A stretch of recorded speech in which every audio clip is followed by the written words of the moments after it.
Overview of Map Road and the tools used for editing the road schedule. So firstly, you have your main tools along the top here, and then you have your layers along the side. And I'm going to go through the different tools you'll use for editing the road schedule. So the main tools are in the road schedule toolbar here, which is your pencil tool or your edge solver tool, which is used for selecting new sections of roads. Or then you have your junction tool, which is used for editing the descriptions of junctions. And then lastly, you have your segments. Segments is used for viewing or editing the existing list of your roads in your road schedule, or for adding a new road to your road schedule. Okay, so they're the main tools.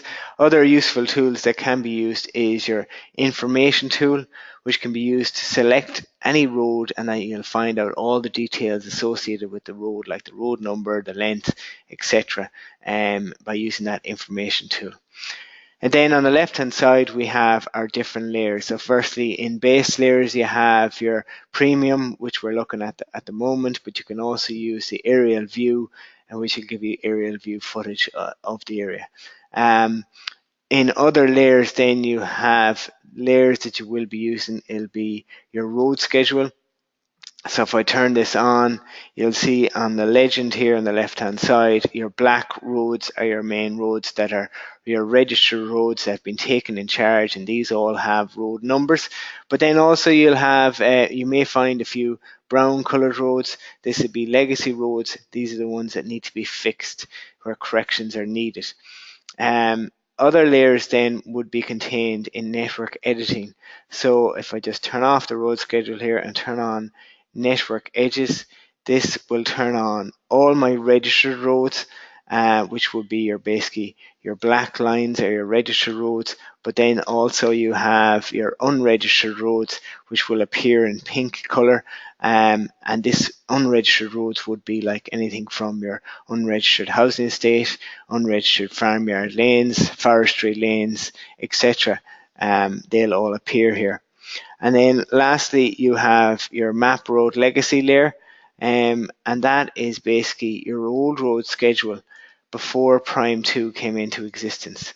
And this layer is a locked layer. It's there for viewing only, and it's primarily there if you want to compare your old road schedule to your new road schedule. Okay, other things I need to show you are your road junctions. Your road junctions appear obviously at the end of lanes and at junctions and change of road class.